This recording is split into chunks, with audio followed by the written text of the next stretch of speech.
तो इस वीडियो में हम बात करेंगे लैपलास ट्रांसफॉर्म के बारे में एंड किस तरह से हम लोग लैपलास ट्रांसफॉर्म के सम्स को सॉल्व कर सकते हैं। लैपलास ट्रांसफॉर्म में हम लोग एक फंक्शन को t डोमेन से s डोमेन में ट्रांसफॉर्म करते हैं। इसका फॉर्मूला है Laplace transform of ft is equal to 0 to infinity integral e to the power minus st ft dt। तो ये एक डेफिनेट इंटीग्रल है। यहां पे हम लोग देखते हैं कि जो स्टैंडर्ड फॉर्मूला है वो किस तरह से डिराइव होता है। तो ये स्टैंडर्ड फॉर्मूला है Laplace transform of 1 is equal to 1 by s, Laplace transform of t to the power n is equal to n factorial by s to the power n plus 1, जहां पे n का value कोई भी whole number हो सकता है। Laplace transform of e to the power at वो हो जाएगा 1 by s minus a, Laplace transform of sin at हो जाएगा a by s square plus a square and Laplace transform of cos at हो जाएगा s by s square plus a square. तो ये formula कैसे आता है वो देखते हैं। तो एक फॉर्मूला का एग्जांपल लेते हैं। Let's take the first one, Laplace transform of 1 is equal to 1 by s।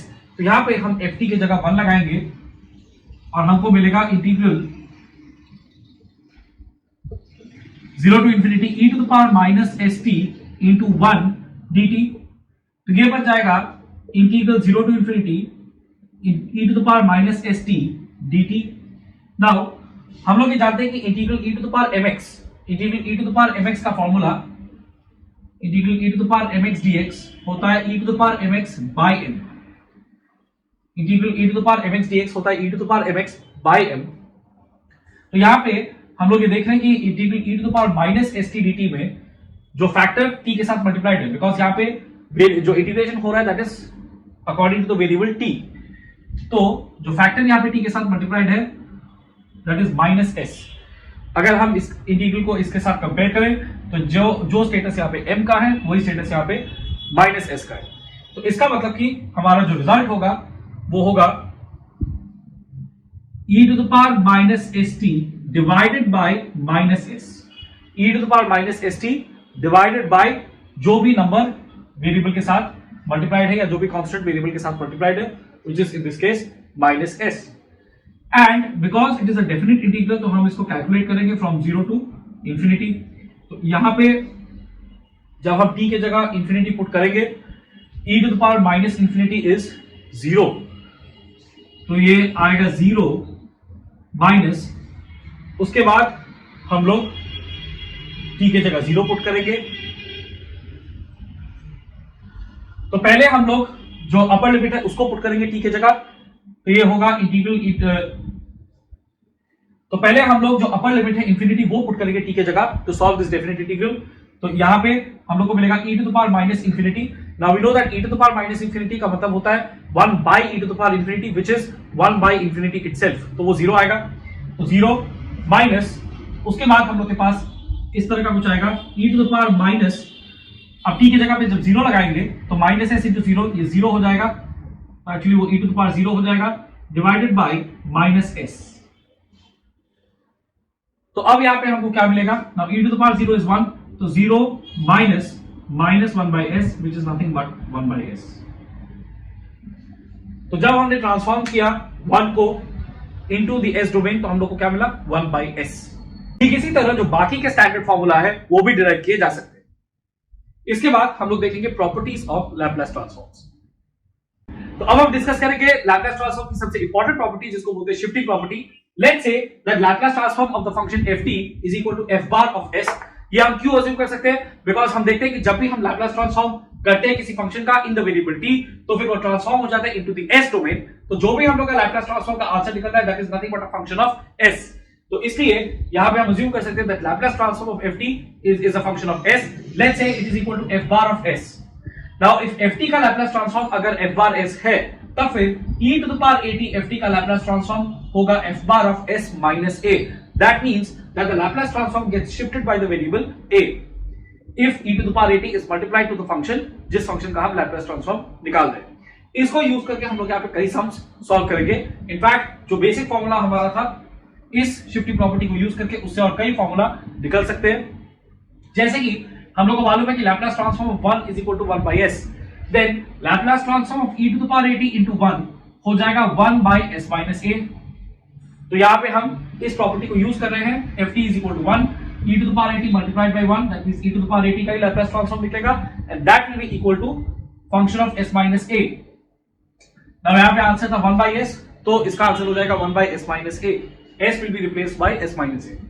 इसके बाद अगर हम Laplace transform of t to the power n हमारे पास है n factorial by s to the power n plus 1, तो फिर Laplace transform of e to the power at multiplied by t to the power n वो बन जाएगा n factorial divided by s minus a whole to the power n plus 1.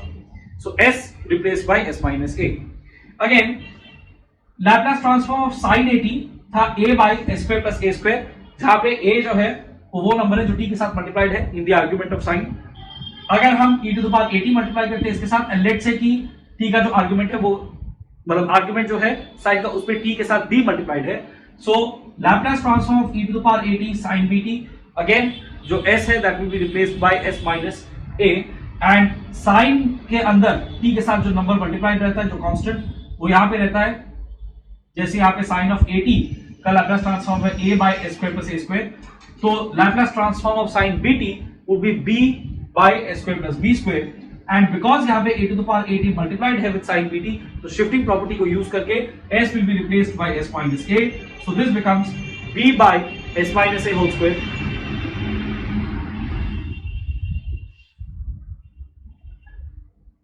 So this becomes b by s minus a whole square plus b square. Similarly, Laplace transform of cos at है s by s square plus a square, तो फिर Laplace transform of cos bt होगा s by s square plus b square, and Laplace transform of e to the power at cos bt हो जाएगा s minus a by s minus a whole square plus b square, that means s replaced by s minus a. तो अब कुछ problems practice करते हैं. सबसे पहले question है find the Laplace transform of part 1 sin 2t sin 3t. तो यहां पे सबसे पहले हम किस तरह से इसको सॉल्व करेंगे. हम लोग को मालूम है कि sin a sin b का जो फॉर्मूला होता है that is equal to half of cos a minus b minus cos a plus b. sin a sin b is equal to half of cos a minus b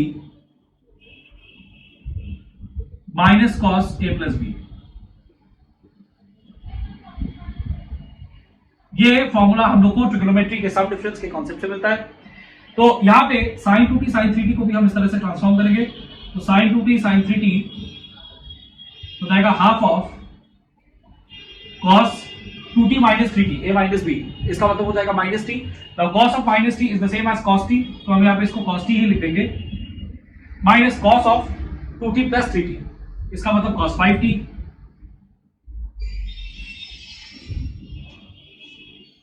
Now what do we get? Laplace transform of sin 2t sin 3t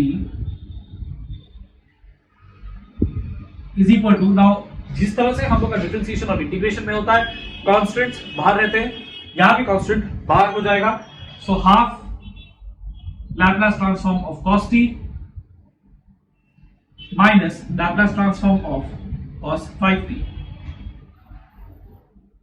अब हम लोग simply ये formula use करेंगे.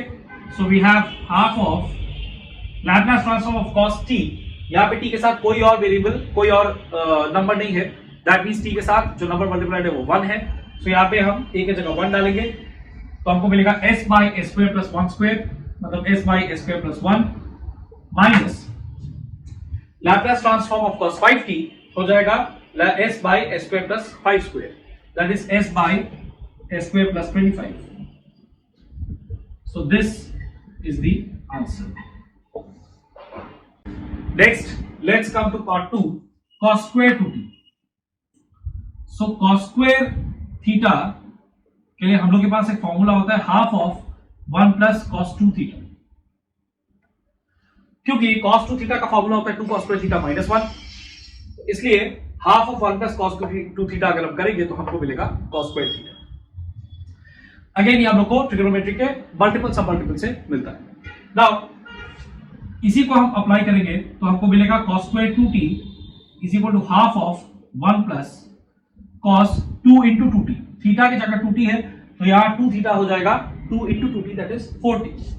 Half of 1 plus cos 4t, and इसका जो Laplace transform है, Laplace transform of cos square 2t, that would become half of Laplace transform of 1 plus Laplace transform of cos 4t. So this becomes half of, now Laplace transform of 1 is 1 by s plus Laplace transform of cos 4t s by s square plus 4 square, that is s by s square plus 16। ये हो गया हमारा answer. तो next हम देखते हैं part 3 e to the power 2t cos square t। तो इसका लैप्लास ट्रांसफॉर्म निकालने के लिए हमको यूज करना पड़ेगा शिफ्टिंग प्रॉपर्टी, बट उससे पहले हमको Laplace transform of cos square t अलग से निकालना पड़ेगा। तो Laplace transform of cos square t is nothing but Laplace transform of half of 1 plus cos 2t, because अभी हमने जिस फॉर्मूला का यूज पार्ट 2 में किया उसी फॉर्मूला का यूज हम यहां पे करेंगे to transform cos square t into a multiple that is cos 2t। इसके बाद यहां पे हमको मिलेगा half Laplace transform of 1 plus Laplace transform of cos 2t, which is half 1 by s plus s by s square plus 2 square, इसका मतलब 4। and now we use the shifting property, तो Laplace transform of e to the power 2t cos square t, हम लोग जानते हैं कि अगर हम e to the power 80 से किसी फंक्शन को मल्टीप्लाई करके उसका Laplace ट्रांसफॉर्म निकालेंगे तो उसके ओरिजिनल Laplace ट्रांसफॉर्म में s की जगह s माइनस a बैठ जाएगा। यहां पे अगर हम कंपेयर करें तो a का वैल्यू 2 है, बिकॉज यहां पे e to the power 2t है, सो ये हो जाएगा half of s replace by s minus a का वैल्यू 2, तो s minus 2 plus s minus 2 by s minus 2 whole square plus 4। ये होगा हमारा आंसर।